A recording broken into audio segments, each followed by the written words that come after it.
Committee on Small Business and Entrepreneurship to order. The purpose of today's hearing is to consider President Trump's nominee for Inspector General of the Small Business Administration, William Kirk. I'd like to welcome you here today and thank you for your willingness to serve. Just to give folks a quick run of show, I'm going to make a brief opening statement, then I'll turn to Ranking Member Markey to do the same. Then we will introduce the nominee and I will administer the oath. After the oath, Mr. Kirk will be recognized for his statement. Mr. Kirk's statement will be followed by questions from our members, alternating between each side. I now recognize myself for 5 minutes for an opening statement. Again, welcome to the committee, and thank you, Mr. Kirk, for your willingness to serve in this role. Today, we are considering Mr. William Kirk as the nominee for a very important position of SBA's Inspector General. I am impressed with the strong track record and integrity of the individual here today, and I appreciate the time you've spent meeting with me and my colleagues prior to this hearing. I want to take a minute to recognize your family and friends here supporting you today. I especially want to welcome your wife, Elizabeth, and your 4 children, Will, Ben, Alice, and Nicholas. Thank you for being here.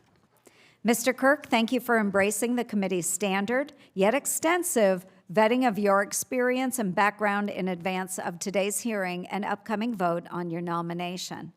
The role of Inspector General is critical and unique, requiring complete independence and impartiality to ensure effective oversight and accountability at the agency. Throughout my career, I have prioritized eliminating waste, fraud, and abuse in government. I appreciate the demands and challenges of the IG role, having served as a county auditor, examining the local books and making sure everything was above board.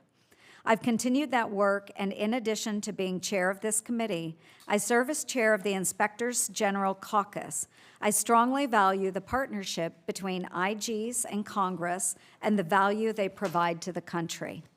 At SBA specifically, thorough investigations are needed to ensure that those who exploited the COVID relief programs are brought to justice and their illicit gains are returned to the American taxpayer.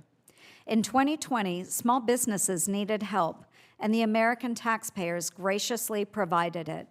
It is completely unacceptable that bad actors took advantage of this emergency assistance.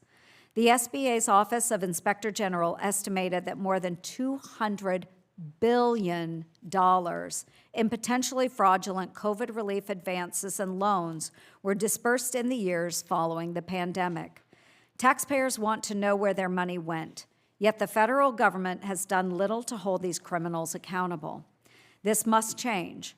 I'm proud to have worked across the aisle to pass out of committee earlier this year S. 1199, the SBA Fraud Enforcement Extension Act, which extends the statute of limitations for crimes against the COVID-era programs and gives the SBA IG the time necessary to fully investigate and hold fraudsters accountable. Mr. Kirk, when we met, I shared with you my belief that we must take substantial action to identify and eliminate fraud, waste, and abuse. I look forward to working with you to recover these funds. I especially appreciate that today's nominee for Inspector General brings firsthand experience to the IG role. Mr. Kirk previously served for 3 years at the Environmental Protection Agency's OIG as Deputy Counsel to the IG and as Acting Counsel to the IG. While working for the EPA, Mr. Kirk received an Exceptional Service Award for his hard work, dedication, and invaluable contributions to the Office of Counsel, and OIG demonstrating his exceptional character and his utmost integrity. The Office of Inspector General at the SBA is essential to the agency's oversight, and I am pleased that the President acted swiftly with this nomination. Again, thank you, Mr. Kirk, for being here, and I look forward to your testimony. And now I recognize Ranking Member Markey